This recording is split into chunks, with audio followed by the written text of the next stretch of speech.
Happy to have David Perry here. Glad that he could talk and present, and you guys give him a warm welcome. Thank you. Thank you, Kevin. Appreciate it. Thank you, Kevin, and thanks to the Van Trumps for inviting us to do this.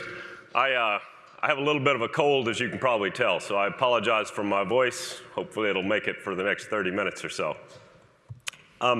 As they're getting the slides up here, I'll just introduce myself briefly. I'm originally from Arkansas. I grew up on a farm in southwest Arkansas near a town called Magnolia. We also sold fertilizer to local farmers, so sort of on both sides of that.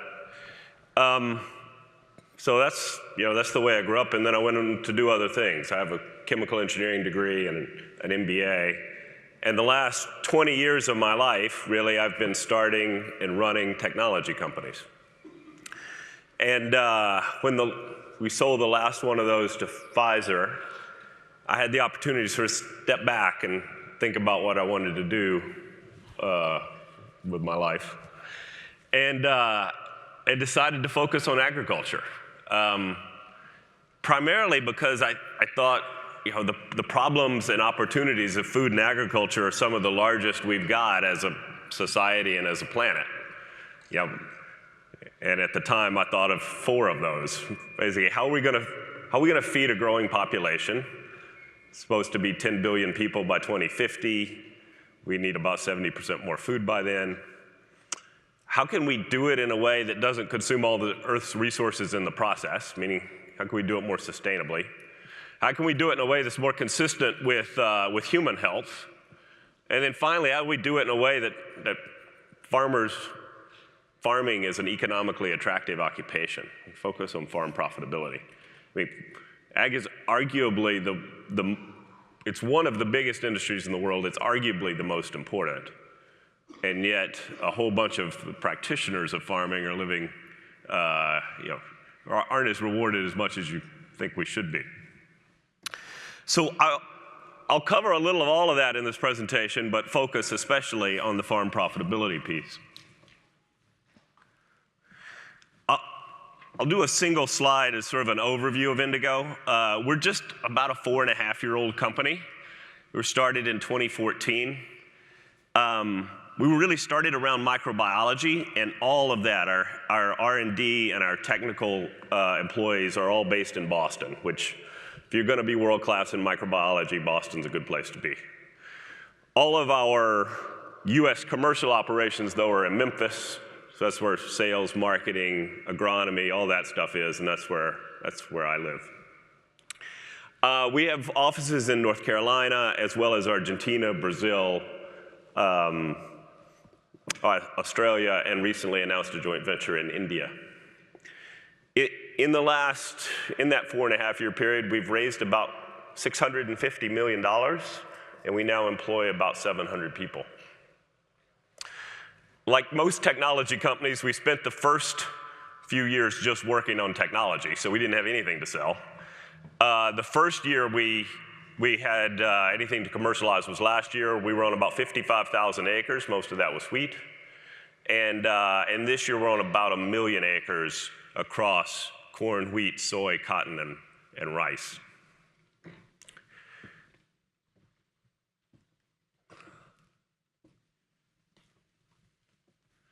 Turns out I have to be pretty close to the computer to switch the slides. So this is the way we think about the company. I mean, when you get to start a company from scratch, you get to sort of step back and think about what kind of company do we want to be. And so not too long after we got it all together, we said, all right, we established a mission and some core values. Our mission is harnessing nature to help farmers sustainably feed the planet. We think there's 3 important pieces of that. 1, improve farm profitability. 2, improve environmental sustainability. And 3, improve consumer health. And so we're doing a lot of stuff at Indigo, and we'll get into that in a moment, but everything rolls up to at least one of these 3 things. Everything we're working on is focused on farm profitability, environmental sustainability, and consumer health.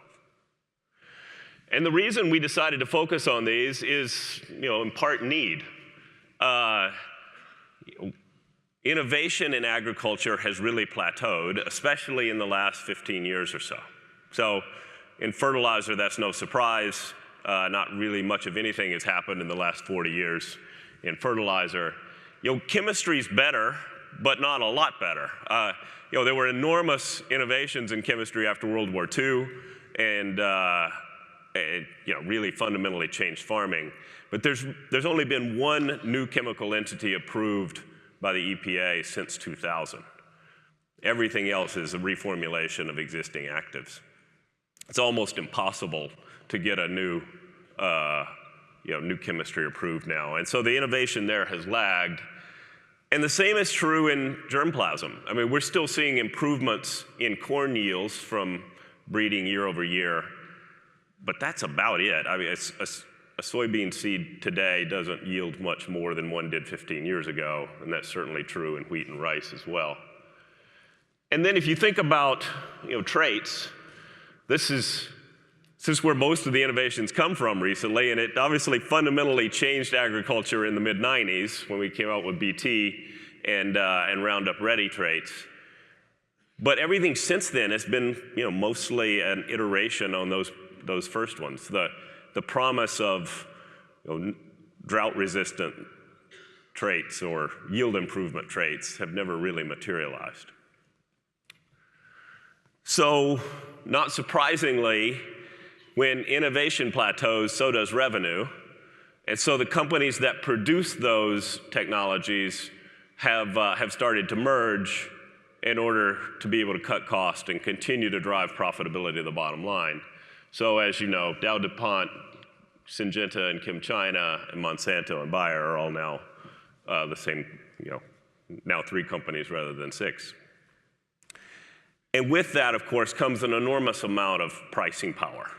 So you've got a concentrated set of suppliers working or selling products to a widely diverse set of farmers as their buyers.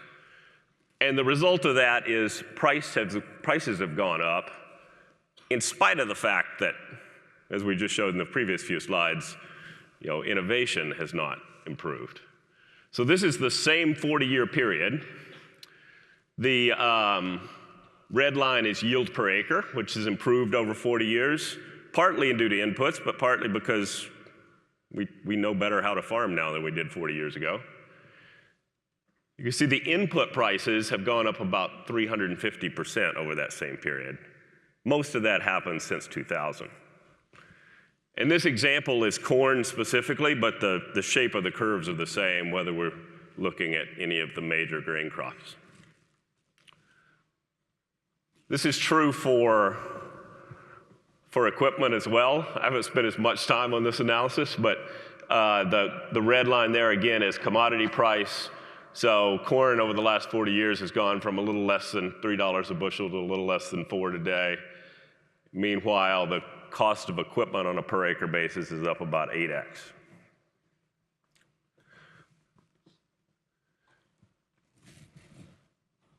So I think this situation is inevitable as long as a concentrated set of suppliers is selling to a whole bunch of farmers who are then selling to a concentrated set of buyers, and we're producing a commodity product. If we don't have any pricing power on the stuff that we buy, and we don't have any pricing power on the stuff that we sell, and we don't have any way of differentiating our product from somebody else's, margins are going to be low. But I think we can fix this. I don't think it gets fixed overnight. I don't think Indigo does it by ourselves. But I think there's a huge trend towards people caring more and more about where their food comes from and how it was produced. And I think that's good for us. Because to the extent that people care about it, then they're willing to pay for it. And if they're willing to pay for it, now we're not producing a commodity, we're producing a specialty. And people who produce specialties get higher margins. So again, Indigo is not going to be the sole entity working on this, but we think about improving farm profitability and the ag supply chain 4 ways. First is just improving productivity, so bringing new innovation and new technology to agriculture. The technologies we're specifically focused on are microbiology, which is what we started the company around, and data sciences, working on understanding better and better farm management practices. The second one is directly connecting farmers with the buyers of their crops, effectively decommoditizing agriculture. So as long as your crop goes in with your neighbors in an undifferentiated way, it's impossible to get paid for quality or sustainability, because now all bushels are the same. But if you can ship directly from your farm to an end user who cares about the quality or sustainability of what they're buying, then now you've got the opportunity to get paid differently. Of course, in order to do that, you got to do number 3. You got to be able to segregate and identity preserve that. And then finally, we're also using technology to reduce cost. Over time, microbiology is going to dramatically reduce the amount of fertilizer used. I would suggest less than half, and mostly substitute for a lot of the ag chemicals we use today for insecticides and pesticides. That's still earlier for us. We're commercializing 1, 2, and 3. Number 4 is still in R&D for us, but not more than a couple of years away.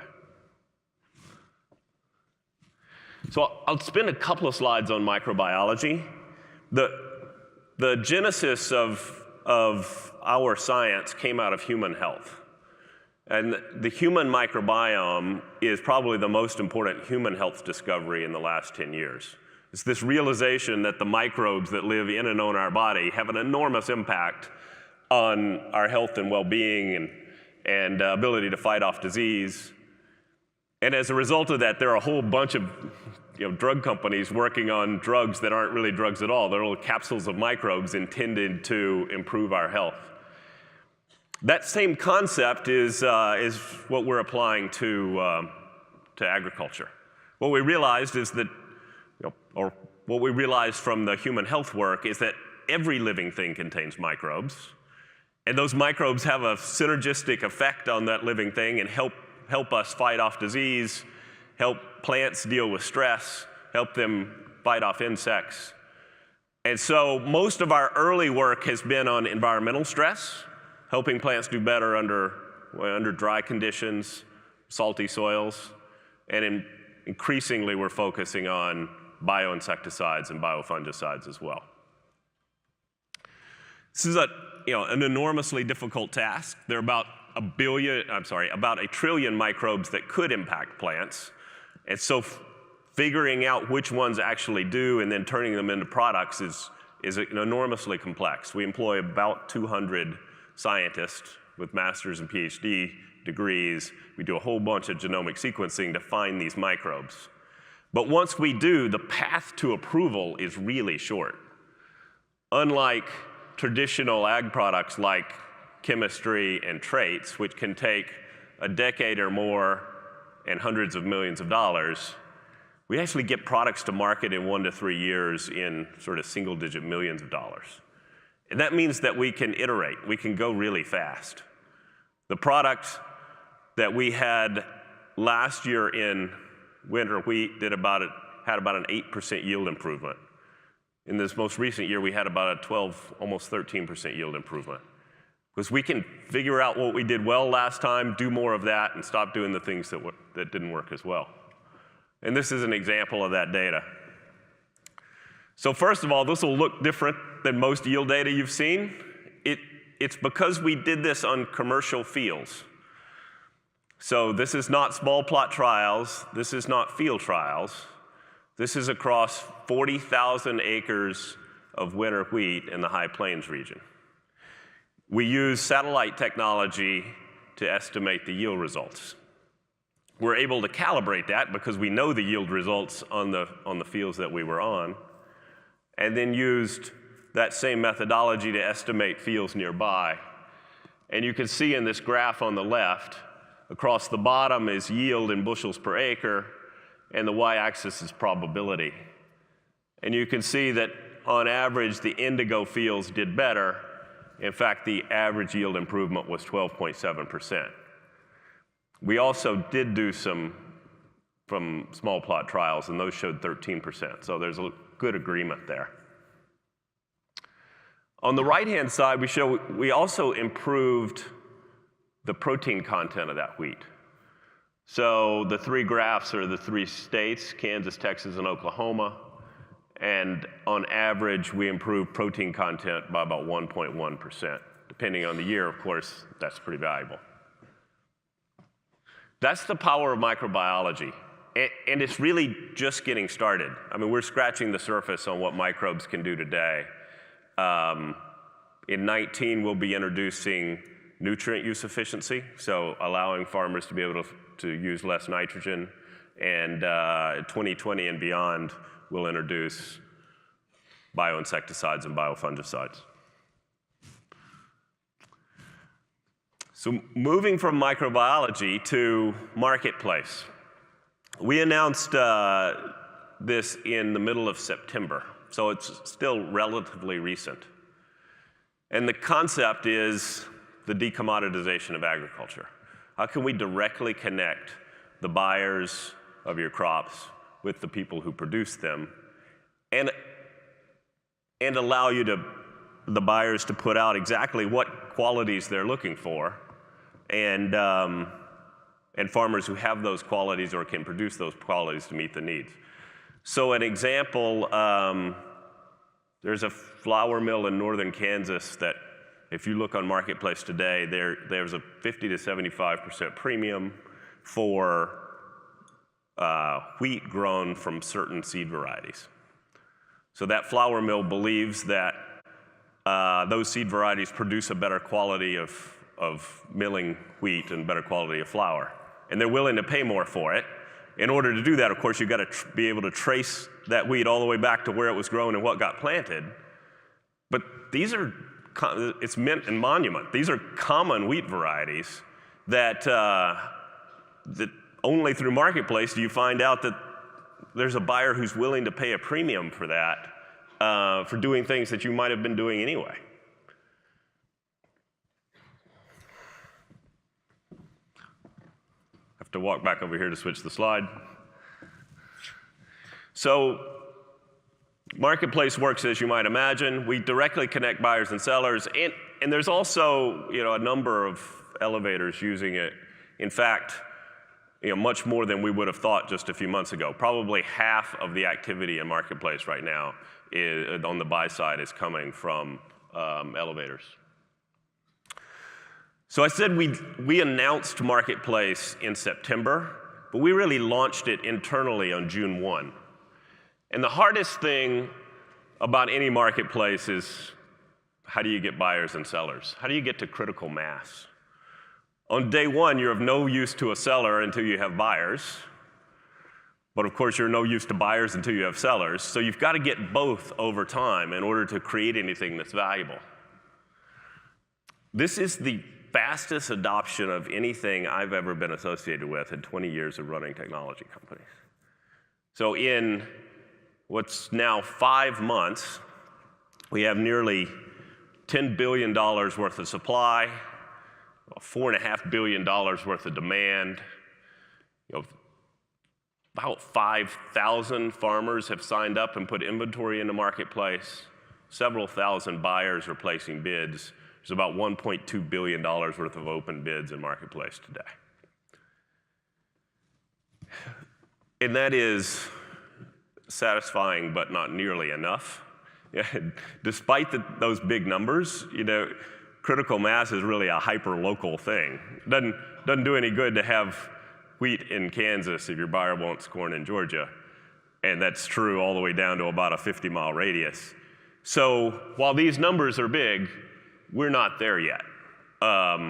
We've got a lot more buyers to add, and we've got a lot more farmers to add, but we're making progress at the rate of billions of dollars a month, and we're going to get there. We're going to be able to create a way for you as a farmer to, at any given time, find out from thousands of buyers what people are willing to pay for grain, not just on a commodity basis, but on really specific characteristics. So this is what Indigo does today. We provide treated seed, so quality seed treated with microbes, data-based agronomic advice. We can help with on-farm grain testing because it's hard to know how to accept a bid unless you know what the quality of that grain is. We can help with on-farm storage. We've obviously got the marketplace we just described, and we can package all that together in what we call Indigo certified grain. Each one of these we think is a step in the right direction towards decommoditizing agriculture and improving farm profitability. We are not there yet. We're not done in terms of things to provide to farmers, and we haven't done all of these as well as we want. As you said, there's a lot more progress to be made in marketplace. There's a lot more progress to be made in each one of these. But it's inevitable. Consumers and buyers are telling us they care about where their food comes from and how it's produced. Over time, we've got an opportunity to differentiate ourselves and our products and make more money as a result. And hold that thought. And if you're interested in sort of just getting your feet wet, there's a couple of easy ways to do it. One is just sign up for Marketplace and see. There's absolutely no obligation. You'll see bids from your area, and you'll see that those bids increase over time. And if you're interested in planting Indigo seed, go to our website, tell us how to contact you, and we'll get in touch shortly. Thank you very much.